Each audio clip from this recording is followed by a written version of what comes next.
Welcome, friend. First King of Sri Lanka. Vijaya was the eldest son of King Sinhabahu and Queen Sinhasivali of the Kingdom of Lala, present-day Bengal, India. According to legend, Sinhabahu was born to a lion and a human woman, earning him the epithet lion-armed. Vijaya inherited his father's strength and leadership, but also exhibited a rebellious and unruly nature.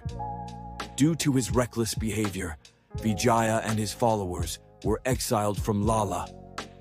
This exile laid the foundation for his journey to Sri Lanka.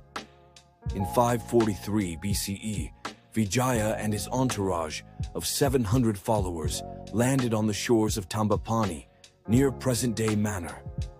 The Mahavamsa describes the land as uninhabited but full of potential, with lush forests and abundant wildlife. Upon arrival, Vijaya encountered a demoness named Kuveni, who initially sought to harm him but later aided him. Using her supernatural abilities, Kuveni helped Vijaya subdue other demons and gain control over the land. She became his consort, and they had 2 children, a son and a daughter.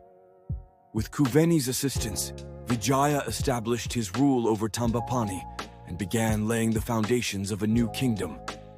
However, realizing the need for alliances and stability, Vijaya sought to strengthen his position through marriage to a princess from a royal family. Kuveni, seen as unsuitable for this role due to her demonic origins, was abandoned. Heartbroken, she returned to her people, taking her children with her. According to legend, her descendants later became the Vedas, the indigenous people of Sri Lanka. Vijaya sent emissaries to the Pandyan kingdom in South India, requesting a bride. The Pandyan king agreed, sending his daughter along with a retinue of maidens. Vijaya married the princess, solidifying ties with South India and introducing cultural and political influences that shaped the emerging kingdom.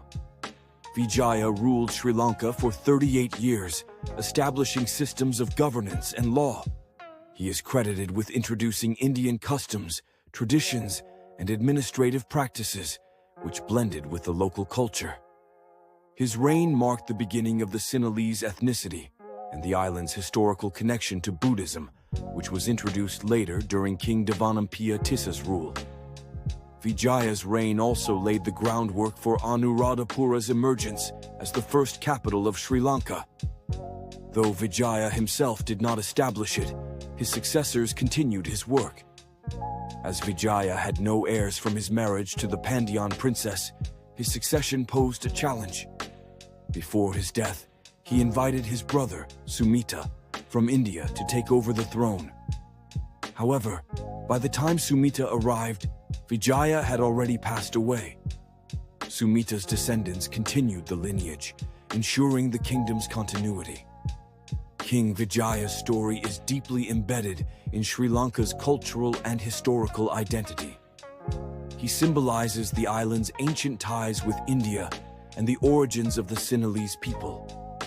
Despite its mythical elements, his tale underscores the early influence of migration, cultural integration, and governance in shaping Sri Lanka.